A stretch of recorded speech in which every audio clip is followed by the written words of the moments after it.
Students, welcome to online earthquake engineering classes. This is Professor Harish Patil. In this particular class, I'm going to deal with one more numerical problem on static analysis, that is equivalent lateral force procedure. Okay, let us see the problem what they have given here. For an RCC, OMRF means, in bracket they have written OMRF means it is ordinary moment resisting frame, means it is not conforming to ductile detailing. Okay, here this building frame for office, this is for office it is, and importance factor they have given it as 1. The loads on the floors are dead load including equivalent weight of brick masonry. This dead load is they have given including the brick masonry infill. It means it is with infill wall. It is brick masonry infill that is equals to 8 kilonewton per meter square on each floor. It is how many floors they have given on each floor. It is having a 8 kilonewton per meter square and 7.5 kilonewton per meter square on roof. The dead load is on roof, it is 7.5 kilonewton per meter square. Okay, live load is equal to 4 kilonewton per meter square on each floor and 1.5 kilonewton per meter square on roof. Okay, the story heights are ground story 4.2 meter, first story 3.2 meter, second story 3.2 meter, third story 3.2 meter. The building frame is of 4 bays of each 5 meter in both the directions and founded on a hard soil situated in zone 4. Plan dimensions are 20 meter by 20 meter. Here building frame is having a 4 bays, means 1 2 3 4, like this 4 bays. This is 1 bay, 2 bay, 3 bay and 4 bay, and each bays are having 5 meter interval distance. Okay, in both the directions, in length and as well as in breadth. Okay, the plan dimensions are 20 meter by 20 meter. The total height of the building is 13.8 meter. Total height of the building is 13.8 meter. The damping in the structure is given by 5%. Damping in the structure is given by 5%. Means you need to use for 5% damping, you need to see the SA by G. Okay, determine the seismic forces by equivalent lateral force procedure. Determine the seismic forces by equivalent lateral force procedure and also consider the stiffness of brick infill wall. As they have mentioned the infill wall in the question, you need to consider the stiffness of brick infill wall. Okay, let us start the problem. Before in solution here, first we need to calculate the computation of seismic weight of the building. How we are going to calculate the seismic weight, we'll say it now. Here floor area is equals to 20 meter by 20 meter, that is equals to 400 meter square. The floor area is of 400 meter square. On floors 50% of live load is considered and roof no live load needs to be considered, and on roof no live load needs to be considered for the computation of seismic weight. Here say it clearly, on floors 50% of live load is to be considered. On floors 50% of live load is to be considered. On roof no live load needs to be considered for computation of seismic weight. Okay, here seismic weight on each floor is equals to floor area into dead load plus 50% of live load. Floor area into dead load plus 50% of live load. Seismic weight of each floor, as this sentence says. Here on floor 50% of live load is considered, and on roof no live load needs to be considered for computation of seismic weight. Okay, seismic weight on the each floor is equals to floor area into dead load plus 50% of live load. Here in this particular sentence says on floors 50% of live load is to be considered on roof. No live load needs to be considered for computation of seismic weight. Here floor area it is into dead load plus 50% of live load we need to consider. Floor for computation of seismic weight. 400 plus dead load it is 8 plus 0.5 u into 4. 0.5 u means it is 50% of your live load. Live load is 4 kilonewton per meter square. Okay, so now it comes around 4000 kilonewton. Seismic weight on a roof. Seismic weight on a roof. Seismic weight on a roof, that is 400 into 7.5, that is dead load. 400 into dead load. On roof we need not to consider the live load, only dead load to calculate the seismic weight. 400 into 7.5, that is equals to 3000 kilonewton. Okay. Next, total seismic weight of the building is equals to, the total number of floors are 4 stories are there. In 4 stories, 1 is of roof, and 3 multiplied by this 4000, it comes around 15,000 kilonewton.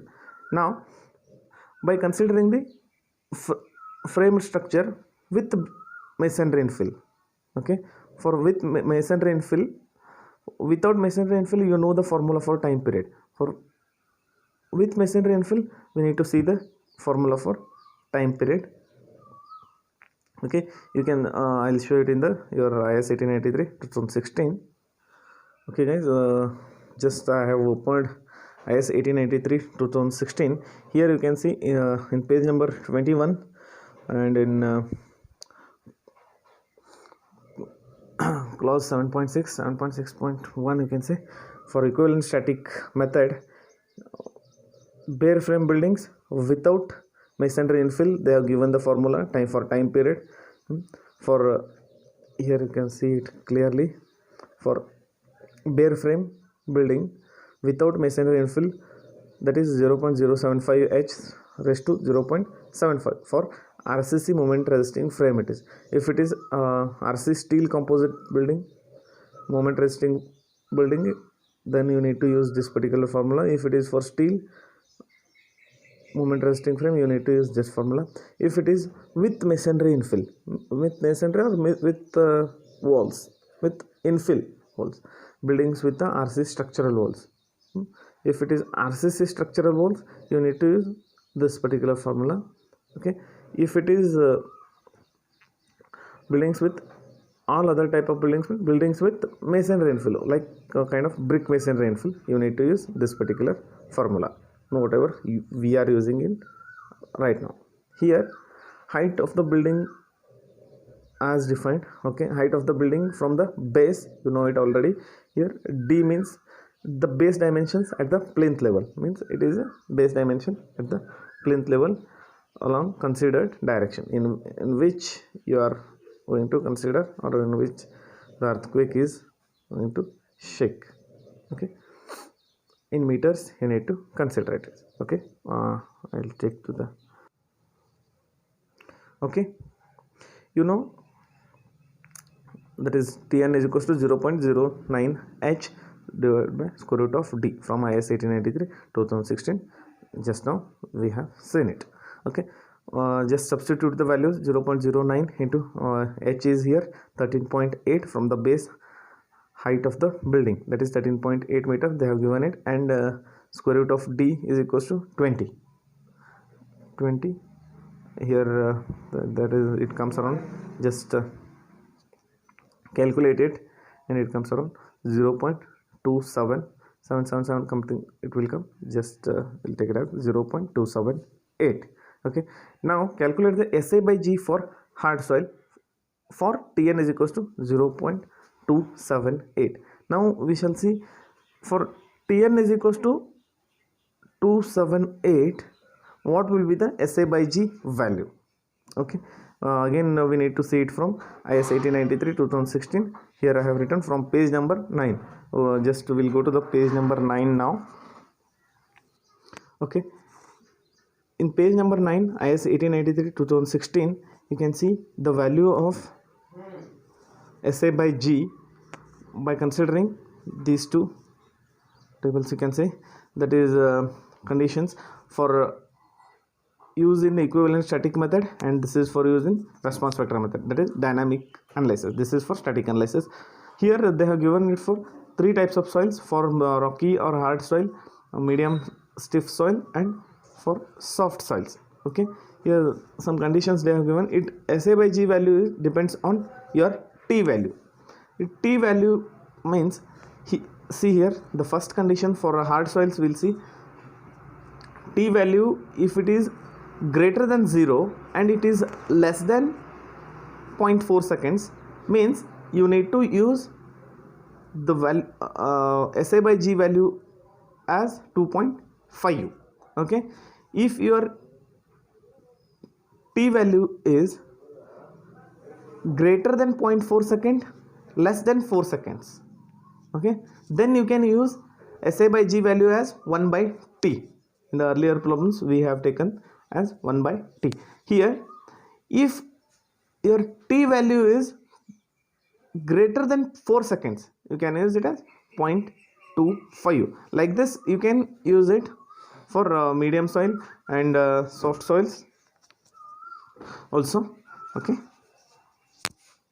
here in this particular problem SA by G for hard soil for Tn is equals to 0.278. so it means it comes under the first condition that is SA by G is equals to 2.5. okay, if you want you can see one more time IS 1893 2016. okay, now zone 4 means it is 0.24. Zone factor for zone 4 it is 0.24. Importance factor they have given it as 1. okay, response reduction factor for OMRF it is 3. For SMRF it is 5. Once again this also I am going to show in IS 1893 2016. Here this is on again IS 1893 2016. Here this you can say this is a table for importance factor. This is the table for your response reduction factor. okay, page number 20 you can see it. Here for moment frame systems, RC building with a ordinary moment resisting frame OMRF, that is the R value they have given it as 3, so we need to take it as 3. okay, so we have taken the value of R from IS 1893 2016 from response reduction factor, that is R is equals to 3 for OMRF, that is ordinary moment resisting frame, from page number 20 from IS 1893 2016. Here just you can see AH value, AH is equals to Z by 2 I by R SA by G, that is horizontal acceleration coefficient. AH is equals to Z is 0.24 divided by 2 into 1, I value is 1, R value is 3, SA by G value is 2.5. so we got AH value as 0.1. just substitute it in your calculator, will get AH is equals to 0.1. okay, next is we need to calculate the base shear, as you people have calculated in the earlier problems. It is same procedure. AH is equals to AH into W, VP is equals to AH into W. AH is 0.1, W is the seismic weight of the building. You people have calculated it earlier, that is 15,000 kilonewton. just add it. The VP is equals to 1500. This 15,000 multiplied by 0.1, that is AH, it comes your base shear will be 1500 kilonewton. I think this table it is very familiar to you now. This is the third problem I am solving, so just I'll go some faster. Computation of lateral force at each story. These are the stories 4, 3, 2, 1. You need to write it like this from the roof itself. okay, 3000, 4000, 4000, 4000. These are the seismic weights. You people have calculated it. Okay, for calculation of seismic weight of the roof on roof, you need not to use the live load. Here you need to use 50% of the live load. Like that, you people have calculated this. Just we have written all seismic weights here, and height from the base, height of that particular story from the base, we have written it here. Okay, and this is height of this particular story. Like that, each and every story we have written the heights. Okay, next we have calculated the wi hi square. This w into this w into hi square, this height square. 3000 into 13.8 square, you will get this value. Like that, summation of wi hi square is this. You need to add all these, you'll get this value divided by this, you'll get this value divided by this, you will get this. Similarly, you people have calculated, we have calculated this. Okay, if you are feeling any difficulty while solving this, you can see the previous videos also. Okay, if you computed these values, okay, next you need to calculate the story shears. Okay, for a story shear, you need to multiply this coefficient for this value with your base shear value. Okay, the base shear is 1500. This 1500 multiplied by this, you will get this. 1500 multiplied by this, you will get this. Like this, so on doing. This multiplied by this, you will get this. This multiplied by this, you will get this. Okay, so we got the base shear as VB equals to 1500 kilonewton, and the lateral force of each stories are Q1, Q2, Q3, Q4. That is 654, 514.5 and 250.5, 81 kilonewton respectively. Okay, yeah, I think if you are feeling any difficulty, you can contact me. I think this particular problem is over now. Okay, we shall see some more problems in the next videos. Thank you.